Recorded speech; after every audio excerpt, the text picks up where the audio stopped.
In the balmy heat of a California summer night in 1985, the man known as the Night Stalker slides himself through an open window of a house. He walks into a bedroom room and fires his .25 caliber handgun 5 times into the body of a sleeping man. 3 bullets hit the man's head. One glances off his stump. The other bursts the waterbed he's sleeping on. The Night Stalker walks into another room and grabs the man's girlfriend, binding her hands with the now dying man's tie. When she looks into his dark eyes, she swears she sees the devil incarnate. While hurting her, he screams over and over, "Swear, swear to me you love Satan. Say it, swear on Satan." As he leaves the house, he growls, "Tell them the Night Stalker was here." Thankfully, this was to be his final crime. The Night Stalker, aka Richard Ramirez, was one of the most monstrous human beings the world has ever spat out. And yet, even after the sheer horror of his crimes became public knowledge, a woman married him and told the world that the person they were calling a monster was the man of her dreams. She once looked into a TV camera and said with the utmost earnestness, "I can't help how the world sees him. They don't know him like I do." To really understand just how disturbing these words are, and thereby how disturbed you will be by the time you finish this show, you need to know a bit more about his crimes. Serial killers come in all shapes and sizes, and not all of them enjoy inflicting pain on their victims while they're alive.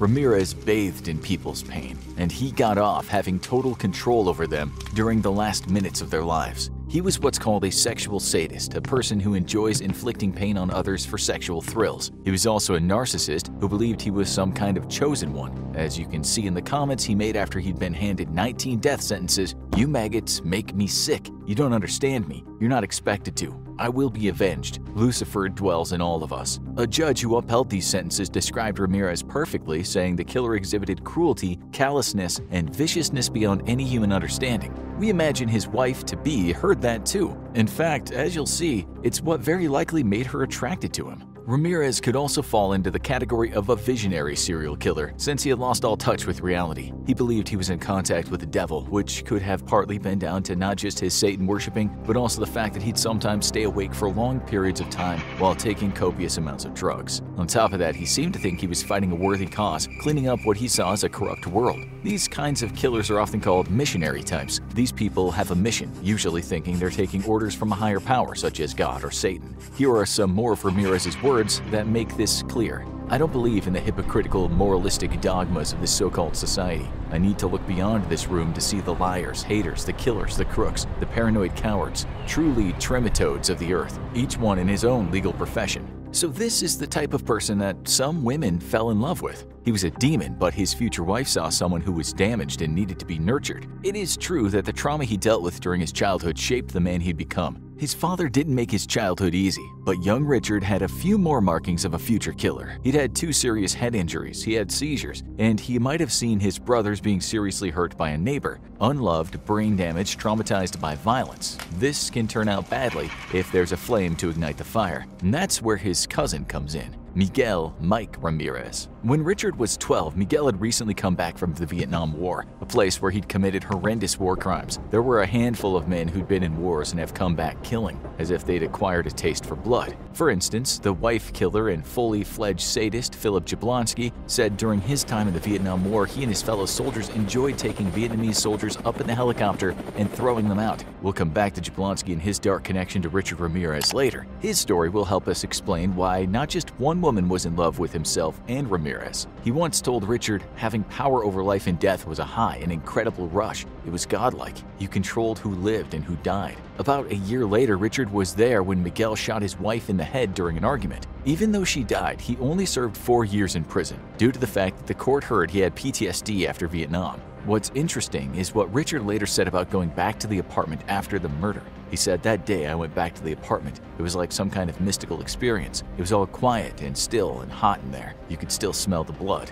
While Miguel served his time in prison, Richard started getting serious about a hobby he'd taken up. That was being a peeping Tom. His predatory urges then manifested into something uglier, something more physical, but he was not yet a killer. What's strange is that his high school friends back there, especially the girls, called him a gentle and sweet lover. As you'll see soon, psychopaths can often come across as very charming. He later became a fan of heroin, speed, cocaine, PCP, magic mushrooms, LSD, and to get those things, he became a burglar. During this period, he attended Satanist meetings in San Francisco where he said he felt the presence of the devil. At this point in the early 80s, he'd pretty much lost all contact with his family. His sister once remarked that when she saw him in 1983, he was living in a Fleabag hotel close to the LA bus station. At the time, he was regularly injecting cocaine into his arms. A year later, still in his early 20s, he crept into a woman's house at night and stabbed her to death as she slept. The violence the police knew had happened was so brutal, they agreed that this was no break-in gone wrong. This was the work of a maniac. The victim, a woman touching 80, was almost decapitated. Ramirez was a disorganized killer, meaning he didn't seem to plan his crimes very well, or at least not all of them. He also left behind lots of evidence, which is a reason he should have been caught quicker. He was not, as criminal profilers like to say, forensically aware. In 1985, he went on a murder spree that securely places him in the infographic show Serial Killer Hall of Infamy. His MO was almost the same every time. He'd sneak into a house at night, often through an open window, and launch a frenzied attack. He'd shoot people, he'd strangle people, he'd mutilate people, but often he kept the women alive during the horrific ordeal he put them through. This man, who later became a dream husband, once used a spoon to gouge out the eyes of a victim. He took the eyes home after to keep as a souvenir. At the crime scene, he left some evidence. There was a footprint of some Avia sneakers, not a common brand at all. It's a story we've told before, but the cops might have caught him earlier had the then mayor of San Francisco not accidentally tipped Ramirez off by publicly talking about the shoes that the cops were looking for. But that's not the story we want to tell today. What we want to know is why someone would marry a man who crept into old folks' houses at night and hacked them with a machete. Perhaps the women that adored him liked the fact that twice he showed some humanity when he left very young kids alive. But in general, he was monstrous. He once broke into the house of an elderly couple and used thumb cuffs on the disabled wife while doing things he liked to do. He shot the man in the face, which proved to be a fatal shot. That same month in 1985, Ramirez broke into the house of two women in their 80s. This time, he used a hammer, and he used it with abandon. Again, he did awful things, and in the end, one of the women died in the hospital from her injuries. He'd used this woman's lipstick to draw a satanic pentagram on the wall and one on her thigh. We think you get the picture by now. This was an evil man. He tortured and mutilated people and gained sexual satisfaction from doing so. As he held the women down, he often screamed, "Swear on Satan." As you know, he kept screaming about Satan with his last female victim. Her boyfriend, who he'd shot 3 times in the head, actually survived, but not without some serious injuries, including debilitating frontal lobe brain trauma. The woman he attacked also survived, but both victims were seriously traumatized for life. The man's mother had actually warned him the night before, saying, "Billy, keep your doors locked and your windows closed. There's a sick man killing people up and down the coast of California." Everyone knew about who the press was calling the walk-in killer and the valley intruder, and of course, the Night Stalker. There were 18 victims, but the violence had been happening over such a short period of time. This was almost unheard of in the realm of serial killing. So much blood in so little time, so much unrestrained violence. By this time, the cops had lots of evidence to work with since Ramirez left clues and many of his survivors had seen the face of the man who told them to love Satan. Then, with the use of their new high-tech computer system called Cal-ID, the authorities soon had their man and released a composite sketch of him. When that photo hit the newspapers, Ramirez was soon seen out in public. He could have been beaten to death by members of the public had the cops not arrived on the scene. It was over. The Night Stalker was in handcuffs and the public could breathe easy. Still, when folks learned about the full extent of his crimes, they were disgusted. Absolutely disgusted. There was a media frenzy when Ramirez went to court. There, he wore black sunglasses on his smirking face, one time giving a 2-fingered devil sign to the Satanists who were attending the trial. That's when he showed the pentagram on the palm of his hand. 6 women survivors identified Ramirez during the trial, and then, when the jury found him guilty, he said, "Big deal. Death always went with the territory." My God, was he hated. No human could have been more detested. But there was one person who felt very differently, and her name was Doreen Lioy. She started writing to Ramirez pretty much right after he was sent to death row. Believe it or not, she was just one of many women who wrote love letters to Ramirez. This man who'd bashed women's heads with hammers and mutilated them with knives, who'd hurt children and grandparents, was popular, immensely popular with some people anyway. Lioy was educated too. At the time of writing to him, she was a freelance editor at a California-based teen magazine. She wrote 75 love letters to him over a period of 11 years, and she was always first in line when she visited him in prison 4 times a week.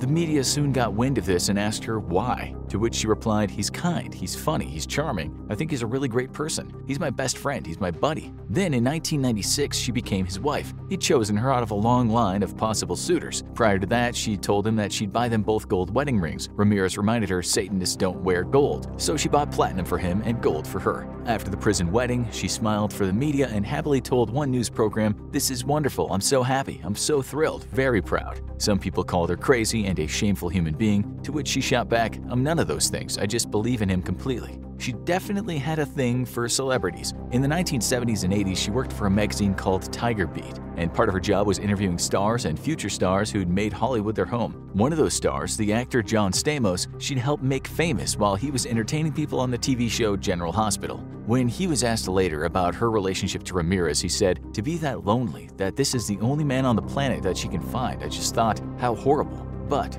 was it loneliness? Let's now come back to Philip Jablonski, a man who might help us understand why this woman was so smitten with the Night Stalker. While Jablonski was on death row, also at San Quentin, he used to send letters to pen pals from all over the world. He'd often sketch cute but weird photos on the envelopes. So these two had a lot in common. Ramirez also drew sketches on his letters, with two different people saying on a web forum, "My friend also written to Ramirez. He replied to her letter and also sent her a drawing of Sailor Moon." The next person wrote, "He sent me Winnie the Pooh with his first letter." These guys did this to look innocent, but they also no doubt suffered from arrested development due to childhood trauma. Jablonski's childhood was nothing short of horrific, with his father and other men doing unspeakable things to him. Jablonski had a baby with one lover, who he later beat, stabbed, and strangled to death. He also had a history of attacking other women. He then went to prison and found out a lot of women liked him. They wrote love letters to him, telling him he was misunderstood, that all he needed was true love. He married one of those women in 1982, while still in prison, after she'd seen a Lonely Hearts ad he placed in a newspaper. Yeah, somehow he could do that from his prison cell. And then he got out after 12 years with good behavior on his record. He moved in with her and her mother-in-law, but before the year was up, he ended up killing them both. He suffocated and stabbed his wife and shot her mother after a prolonged bout of violence. You could ask, did she not see that coming given his track record with women? Soon after, he killed the woman and removed her eyes, writing "I love Jesus" on her body with a knife. He once said in a letter to a pen pal that he'd done that because she had a keyring that said "Jesus loves you." He said in the letter, "I wanted to show her how much Jesus loved her." And this was a popular guy. He killed again and was later handed a death sentence. But what's shocking is the fact that women still kept writing to him, and some asked to marry him. When asked how this could be by one of his pen pals, he returned the disturbing reply, "Never underestimate the power of loneliness." He said if he did get out, there was no doubt in the world that he would kill the next woman he met, who would probably be one of those pen pals. He said that even though they knew he'd killed one partner and even killed a pen pal turned wife, the new one would think they could change him, and they knew him better, that they were special. After all, we all want to feel special, don't we? This is a huge part of why a very small group of women do this kind of thing. They just want to be loved, and it's highly possible they have been treated badly by a man in the past. Maybe they think that if they love someone who everyone else despises, this person will stay with them. But there is more to it than that. There's a condition called hybristophilia, which means someone finds someone who commits crime attractive, even the most violent of crimes. There are many reasons for this, but a lack of self-esteem is a big one, as is someone thinking they can change someone, that they're the special one, not like the others. They might also want to nurture a killer that they feel has never been nurtured before. Doreen Lioy once admitted that one of the things that had attracted her to Ramirez was his vulnerability. She knew all about his childhood trauma and she wanted to fix him. She was also probably quite happy to be in the spotlight for once, being the focus of the news stories rather than the writer of those stories. Well, come to think of it, maybe the writer of this infographic story needs to be the one being talked about rather than that invisible man who's listened to on YouTube. Just kidding. Another reason some women might be attracted to vile men comes from an evolutionary psychology standpoint. Experts say some women might despise such men but can't help being attracted to them. After all, such killers might have been the protective alpha males back when we were all hunting and gathering. The writer and forensic psychologist Katherine Ramsland, who looked into this phenomenon as much as anyone, added another very salient point. She said men behind bars can be the perfect boyfriend. All the women's experiences are positive. The love letters, the adoring partner, never having arguments, no housework, it's bliss. Or it could feel like it in relation to crappy men she's dated before. There's none of that day-to-day stuff that sometimes makes relationships hard. The partnership in this case becomes a kind of fantasy, said Ramsland. All these things can make some women delusional, which is why there have been instances where women working as judges, psychologists, and even lawyers have fallen in love with extremely violent men. As for Doreen Lioy, we know from her father's obituary that she became Doreen Ramirez. Still, she split up with her imprisoned husband after 13 years when new DNA evidence showed just how vile her husband was. We won't go into the crime, but it involved a young girl. The Night Stalker never was killed by the state, dying instead from complications due to B-cell lymphoma in 2013. He was 53 years old. At the time, he was engaged to a female writer named Christine Lee. She was 23. This new girlfriend of his was involved in an ongoing fight with another of Ramirez's admirers, a model named Kelly Marquez. A 16-year-old named Ava was also madly in love with him, in part, she said, because he broke away from the system. Ramirez once said, "I think the girls are attracted to me because they can relate to me." Now you need to watch this about one of those kinds of men, how they caught serial killer Ted Bundy, or see the world of this creep, America's most evil serial killer John Wayne Gacy.